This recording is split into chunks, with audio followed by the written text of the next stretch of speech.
Bonjour, dans cette vidéo, je vais vous présenter comment poser des intentions pour transformer votre vie. Donc avant de vous poser les différentes étapes pour poser son intention, voir quelles sont les conséquences qui découlent du fait de poser une intention, je vais déjà faire la différence entre le fait de poser une intention et le fait de fixer un objectif. Fixer un objectif, généralement, c'est quelque chose de relativement précis. C'est vraiment la chose qu'on veut atteindre. Ça peut être une perte de poids, ça peut être une augmentation de chiffre d'affaires, ça peut être le fait d'aller à un endroit, ça peut être le fait aussi d'organiser un événement.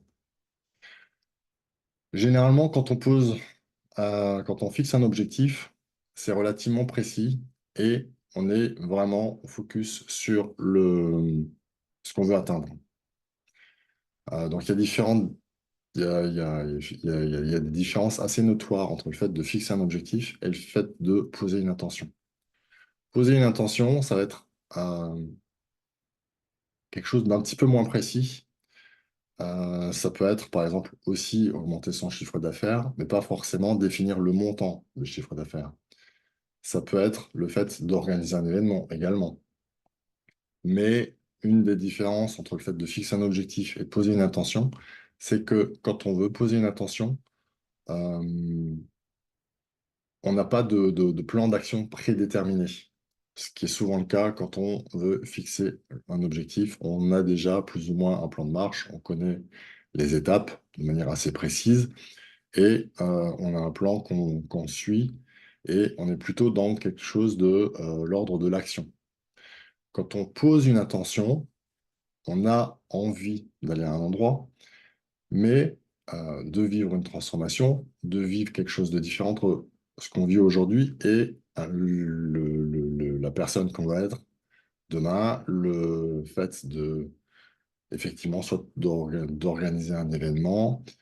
Ce qui est important, c'est pour soi, quand on pose une intention, c'est à la fois ce qu'on veut atteindre, mais aussi le processus qui nous intéresse, le chemin pour y arriver. Et poser une intention, c'est souvent aussi une occasion de grandir, c'est-à-dire d'apprendre à mieux se connaître. C'est de prendre plus conscience de qui on est. Et c'est beaucoup plus cet aspect-là qui va être important dans le fait de poser l'intention. À la fois, ce qu'on veut atteindre est bien sûr important, hein. Je ne dis pas que c'est pas important, mais on est intéressé aussi par la manière dont on va le vivre. Et pour moi, poser des intentions, surtout quand on est dans un cheminement de conscience de soi, un cheminement d'éveil, ce qui est important, c'est effectivement d'apprendre à mieux se connaître. Donc, euh, ce qui va être important dans le fait de poser une intention, c'est à la fois, je vais vous donner des exemples, hein. Ça peut être, je vais prendre deux, trois exemples. Ça peut être par exemple le fait d'organiser un événement, d'organiser une conférence, d'organiser un atelier ou d'augmenter son chiffre d'affaires. Je suis plutôt focalisé, les exemples sont plutôt focalisés sur le fait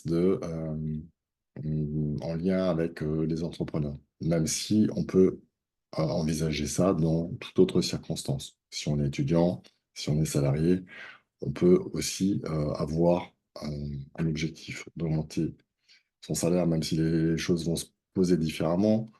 Le fait d'organiser un événement, on peut très bien le faire en tant que salarié, en tant que personne, dans une association aussi. Ce qui va être important dans le fait de poser l'intention, euh, ce qui va être important, c'est de poser les termes. Pourquoi poser les termes, c'est important? Parce que ça définit aussi déjà quelque part, ça pose le cadre, ça pose un certain nombre de choses.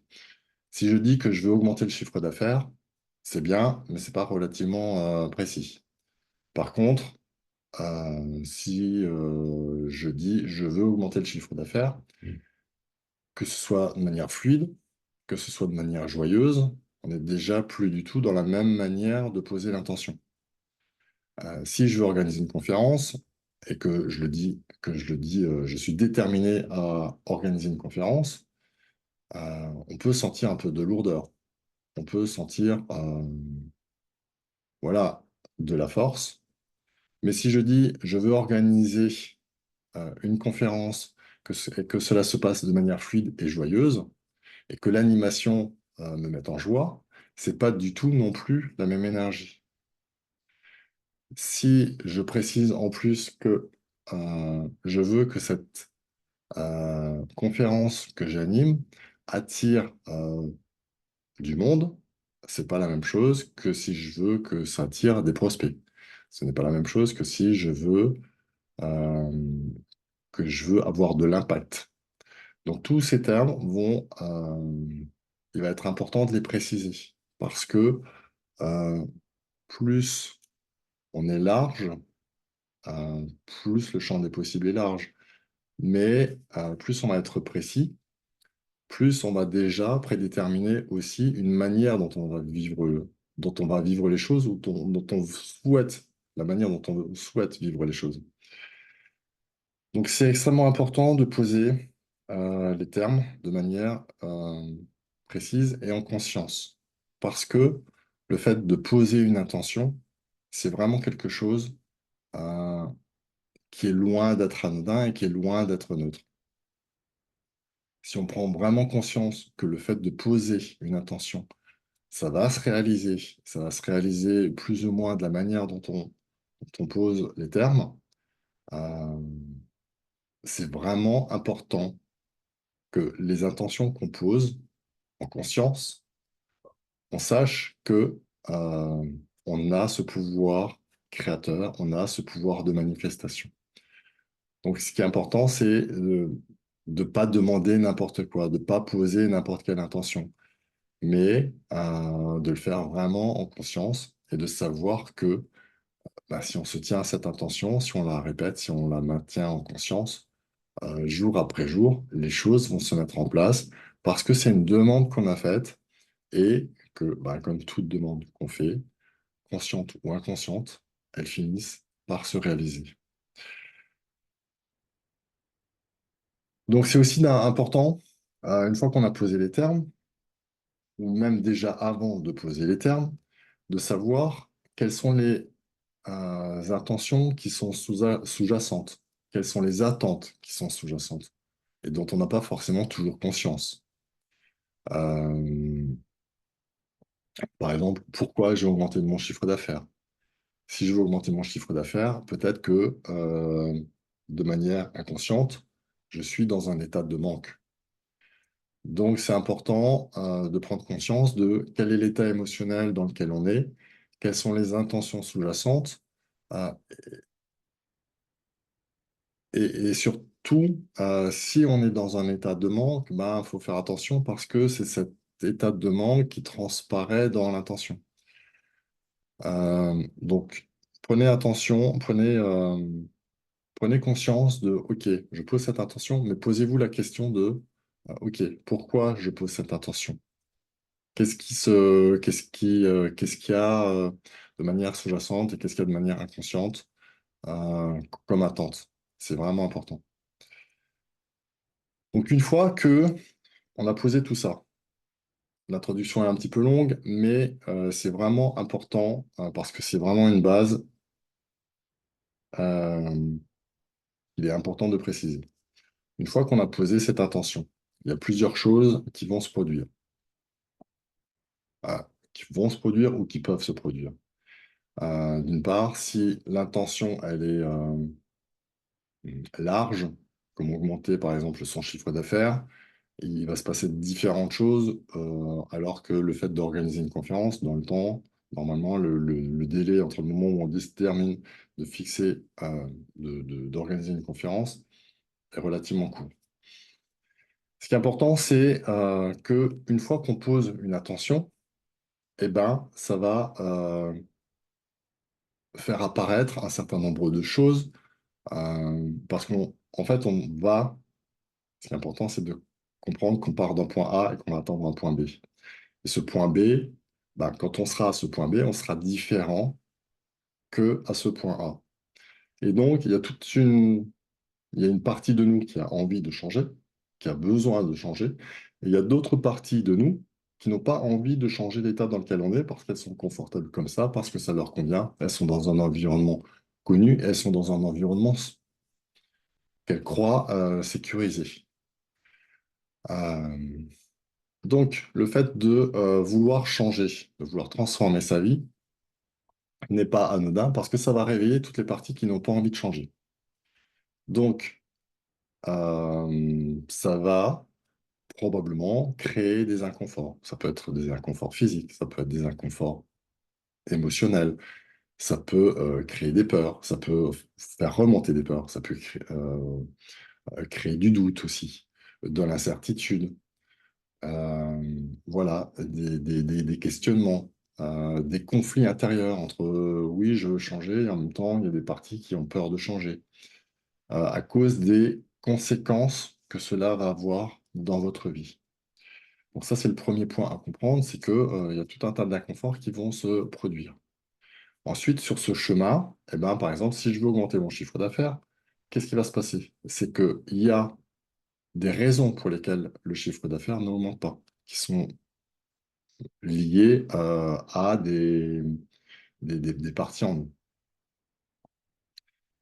Ça peut être, par exemple, et donc, ça va nécessiter, par exemple, de poser des intentions secondaires.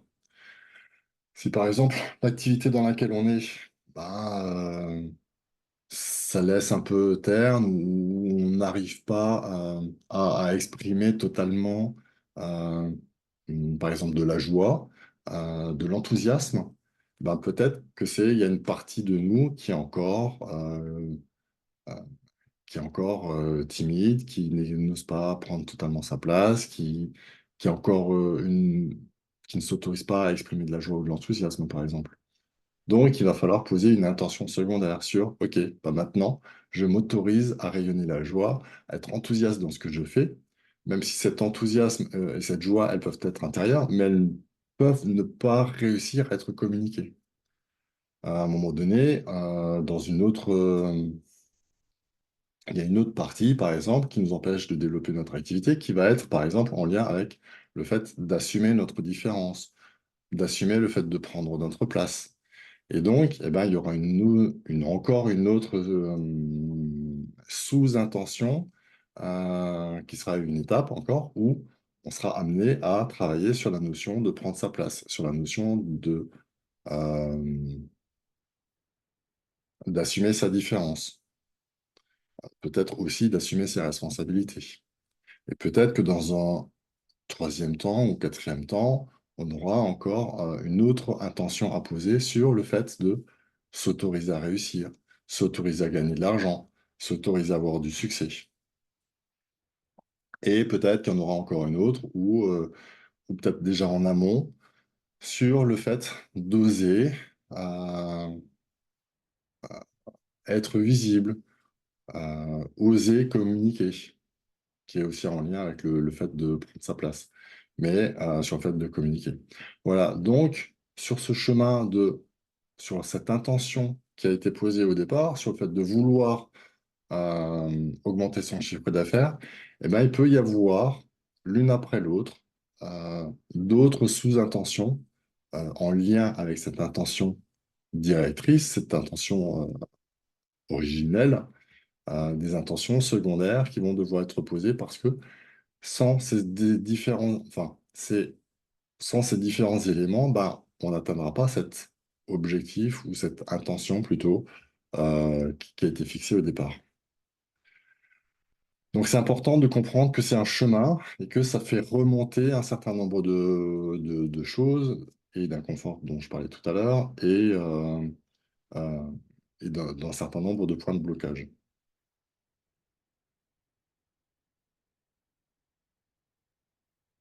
Donc, par exemple, maintenant, une fois qu'on a parlé de ce chemin, ce qui est important à comprendre aussi, c'est justement quels sont les inconforts qui peuvent se produire.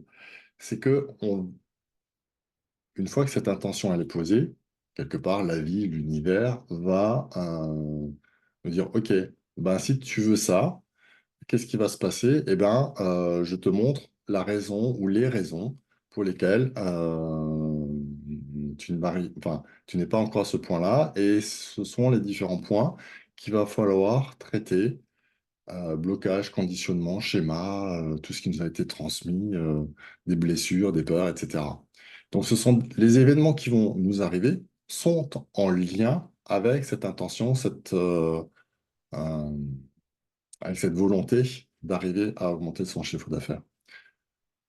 Donc, ce sont des expériences où, par exemple, on va être confronté, par exemple, au fait de ne pas ressentir de joie, comme je le disais tout à l'heure. OK, je fais des choses, mais je sens bien que ça ne me met pas en joie. Je suis pas enthousiaste. Donc, qu'est-ce qu'il va falloir faire? C'est, OK, si aujourd'hui je suis pas enthousiaste, je suis pas en joie, pourquoi je suis pas en joie? À quoi ça me ramène? Depuis combien de temps je suis plus en joie? Est-ce que j'ai déjà été en joie?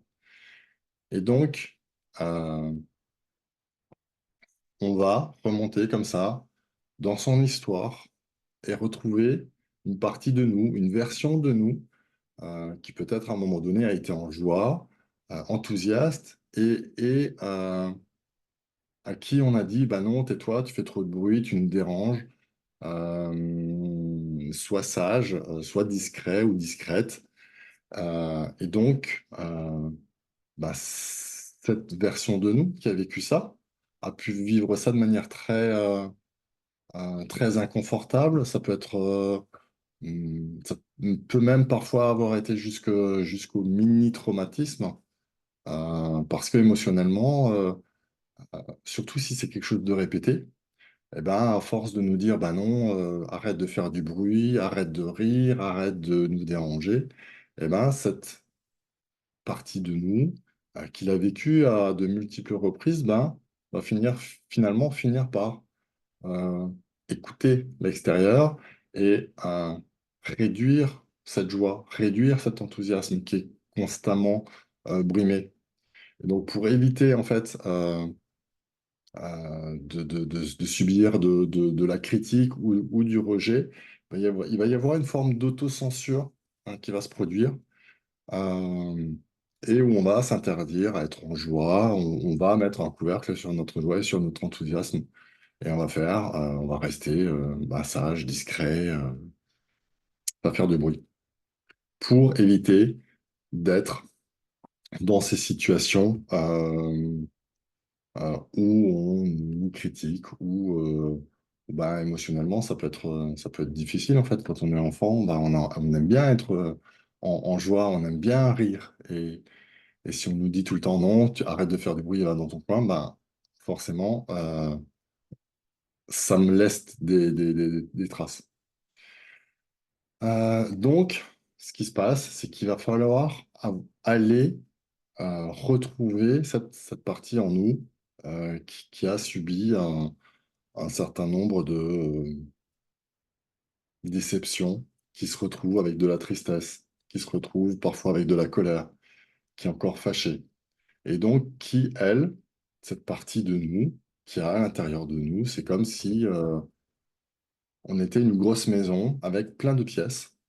Et dans ces pièces, il peut y avoir des parties de nous qui ont encore qui n'ont pas envie de bouger, et qui n'ont pas envie d'évoluer, et tant qu'on n'est pas allé les voir, eh ben, elles sont là, elles sont fâchées, et elles nous empêchent, elles empêchent le nous d'aujourd'hui, le nous adulte, d'avancer et de rayonner et de vivre la vie que l'on souhaite en fait. Donc c'est important de revisiter, aller retrouver ces parties de nous qui sont encore bloquées quelque part, qui ont encore une grosse charge émotionnelle, une grosse charge énergétique, euh, qui pèsent et que l'on porte au quotidien sans vraiment s'en rendre compte parce que tout ça, c'est stocké dans notre corps et dans notre inconscient.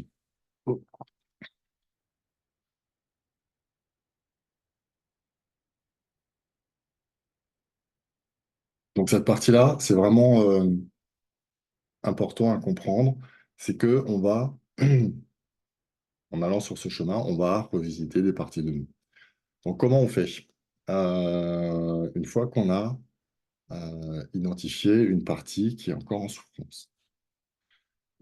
Donc déjà, bah, la première partie, la première étape, c'est d'aller l'identifier. Une fois qu'on a identifié cette partie, c'est de l'accueillir. C'est de l'accueillir sans la juger. C'est de l'accueillir véritablement telle qu'elle est. Parce que souvent, bah, c'est des parties de nous qu'on n'a pas forcément envie d'aller voir. C'est des parties de nous qu'on n'a pas envie d'aller retrouver, même si inconsciemment on sait qu'elles sont présentes. On préfère pendant une longue partie de notre vie, faire comme si elle n'était plus là, comme si elle n'avait jamais été là.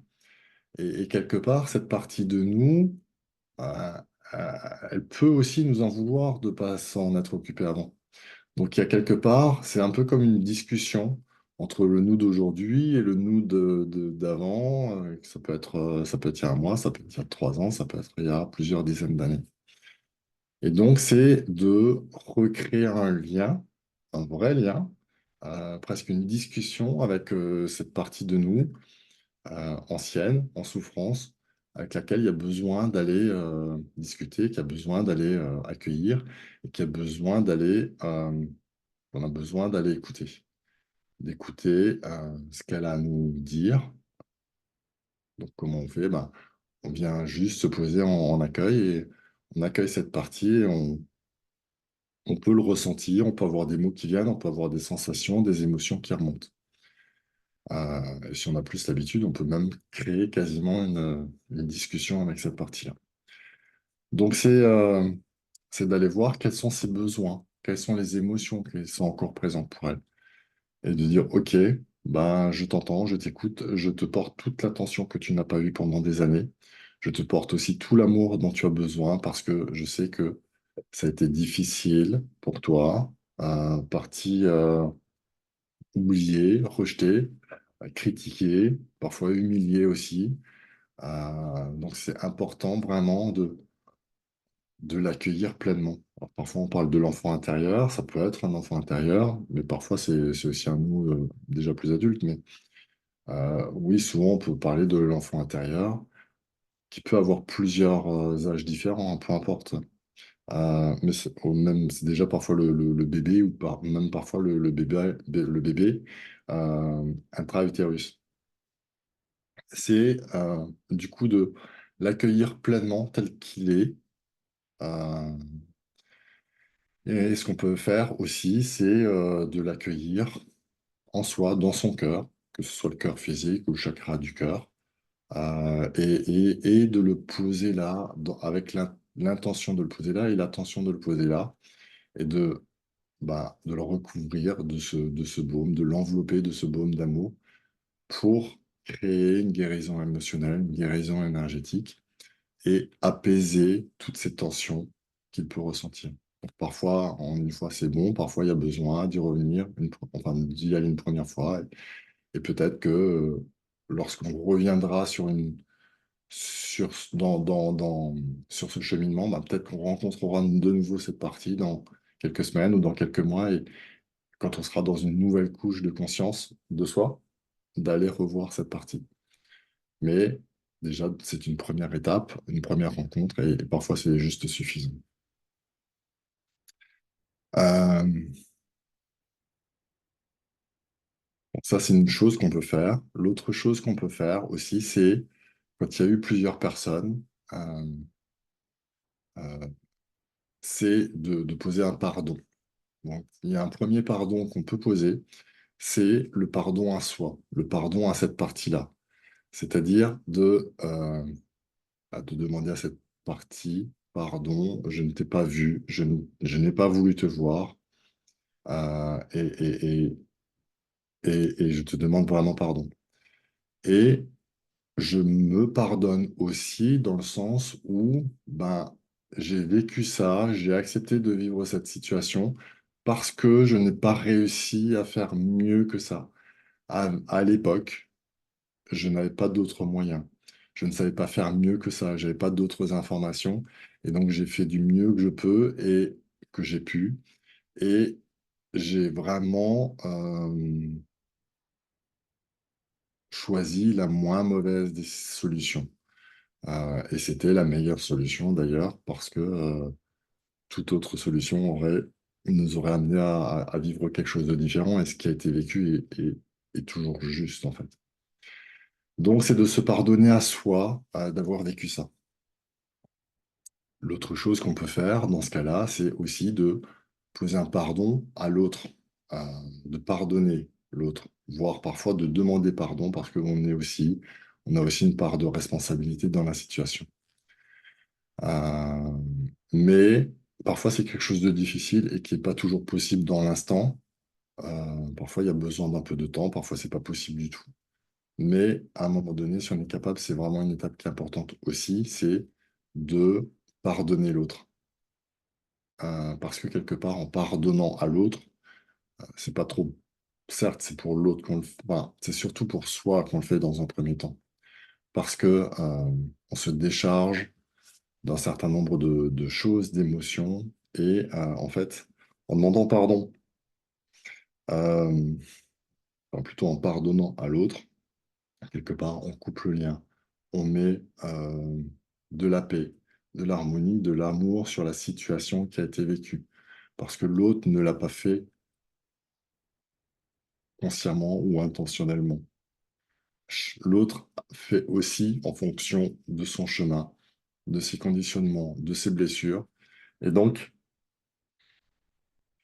fait aussi au mieux. Et c'est important de comprendre que chacun a son histoire, chacun a ses blessures, et que cette situation, si elle a été vécue, c'est qu'elle était nécessaire à vivre.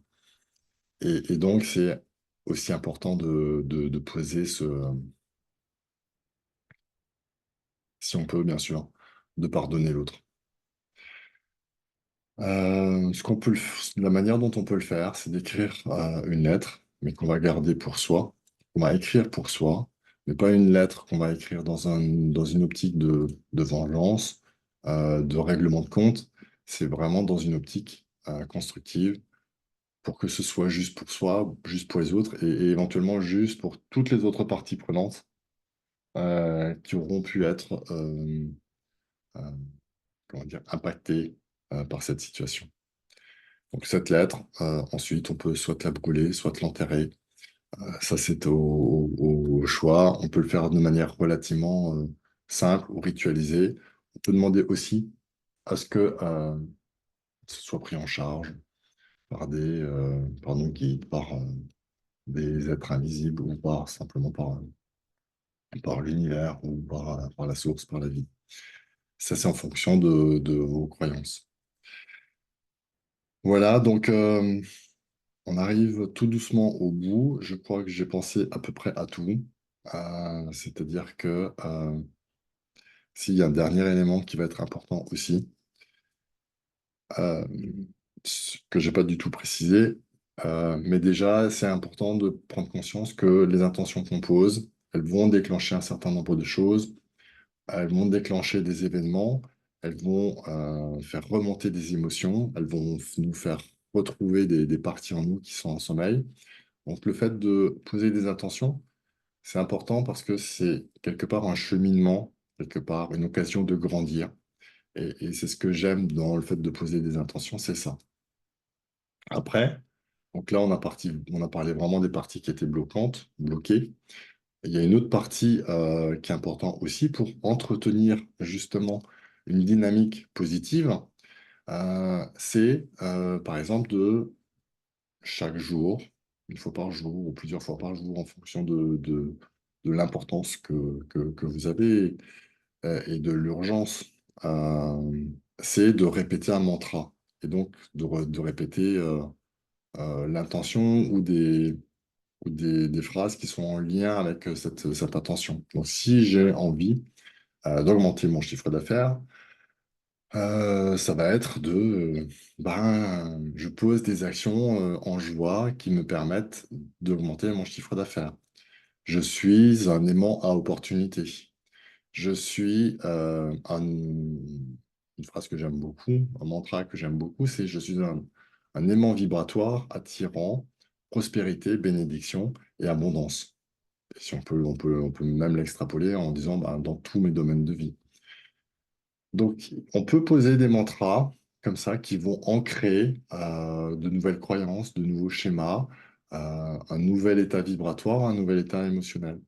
Parce que c'est tout notre corps en répétant je suis un entrepreneur prospère, je suis un aimant à opportunité, je suis euh, un entrepreneur joyeux, enthousiaste. Et ben, tout ça, ça va s'inscrire dans nos cellules. Je suis un entrepreneur qui réussit. Je suis un entrepreneur qui a du succès. Eh ben, ça change notre croyance de je suis nul, je n'arrive à rien, je n'ai pas de chance, je suis une victime. Donc c'est important, au-delà de déconstruire les schémas, les conditionnements et les blessures, de aussi remplacer ça par quelque chose de positif. C'est-à-dire justement répéter des mantras, répéter des phrases, les ressentir aussi. On peut aussi utiliser la visualisation où on se voit réussir, où on se voit dans certaines situations et ressentir aussi l'état émotionnel dans lequel ça nous met et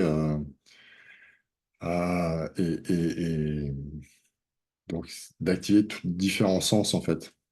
On peut s'entendre parler, on peut se voir, on peut ressentir les émotions qu'on va vivre. Et si par exemple on est focalisé sur le fait de réussir une conférence, eh ben, ça va être de ressentir la joie à animer la conférence, la joie de voir, je sais pas, un grand nombre de personnes devant soi qui elles-mêmes sont enthousiastes à l'idée de nous écouter, à l'idée d'interagir avec nous. Donc la visualisation, c'est important. Certes, seul, ça ne sert pas à grand-chose si on ne déconstruit pas si on déconstruit pas des schémas, des croyances, etc. Mais ça peut venir en complément de ce travail de déconstruction et d'identification de schémas qui sont présents en nous. On peut aussi activer euh, ce chemin de transformation, ces intentions, en posant, par exemple, en écrivant un certain nombre de choses pour lesquelles on a de la gratitude. Donc, on peut faire par exemple ça chaque soir, où on écrit dans un cahier, si possible dans un cahier, ou ailleurs si vous voulez, mais le fait de garder ça dans un cahier, ça permet aussi de voir le chemin d'évolution. Parce que quand on relit les gratitudes qu'on avait il y a 2 semaines, 4 semaines, un mois, 2 mois, 3 mois en arrière, on se rend compte du chemin qu'on a parcouru, on se rend compte aussi de, de la nouvelle personne qu'on est devenue, de l'état émotionnel dans lequel on est aujourd'hui par rapport à l'état émotionnel dans lequel on était. Donc la gratitude, c'est une clé qui est vraiment importante pour aussi activer, entretenir, développer justement euh, et prendre conscience vraiment du chemin qu'on est en train de parcourir, du chemin de conscience, du fait de l'évolution qu'on est en train de vivre. Euh, En dernier lieu, même s'il y a certainement d'autres choses à faire, mais ça va être important aussi de bien s'ancrer. Donc de ne pas être tout le temps dans sa tête, dans ses pensées, mais vraiment d'aller créer un ancrage pour, euh, pour être vraiment connecté à son corps, à ses ressentis et, euh, et avancer en conscience. Euh, voilà, l'ancrage, c'est vraiment quelque chose qui est important. Donc peut passer par de la respiration, ça peut passer par de la visualisation de racines qui partent de la plante des pieds qui vont s'ancrer en terre. Ça peut se faire dans le cadre d'une méditation, mais c'est vraiment important aussi d'être vraiment présent à soi, d'être à l'écoute de ses ressentis, d'être à l'écoute de ses sensations, d'être à l'écoute aussi. Et c'est vrai que c'est une chose que j'ai pas trop précisé, mais quand on est sur ce chemin-là, ça va être vraiment important d'être à l'écoute de soi, de ses ressentis, de tout son discours intérieur, interne, de toutes les pensées qui nous traversent, de toutes les paroles qu'on peut exprimer, mais aussi tout ce qu'il y a à l'intérieur de nous et qu'on entretient et qu'on auto-entretient.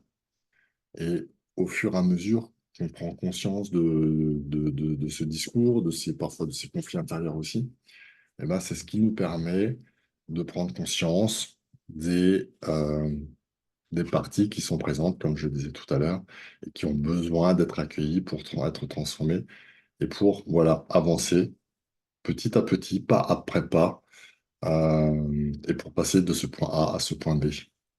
Voilà, ce point B qui est l'intention qu'on a posée. Sachant que cette intention, elle peut aussi, par exemple, évoluer dans le temps.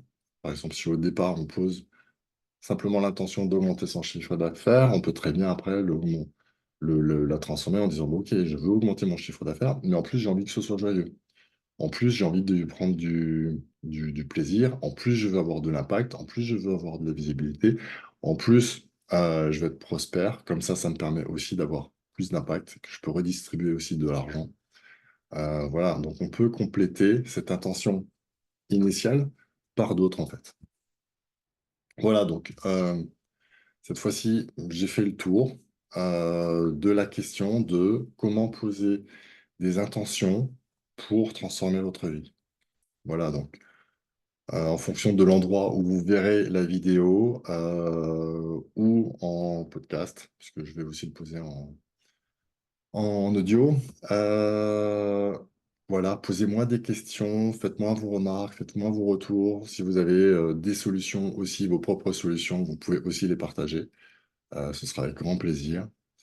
Et voilà, je vous remercie pour votre écoute. J'espère que cette vidéo vous aura été utile. Si elle a été utile, mettez un 5 étoiles sur un audio, mettez des likes, parce que ça permet aussi d'avoir plus d'impact. Et si vous connaissez des personnes qui peuvent avoir besoin de ces informations-là, pensez à leur transmettre. Ça pourra leur rendre un grand service. Voilà, je vous remercie et à très vite pour la prochaine vidéo.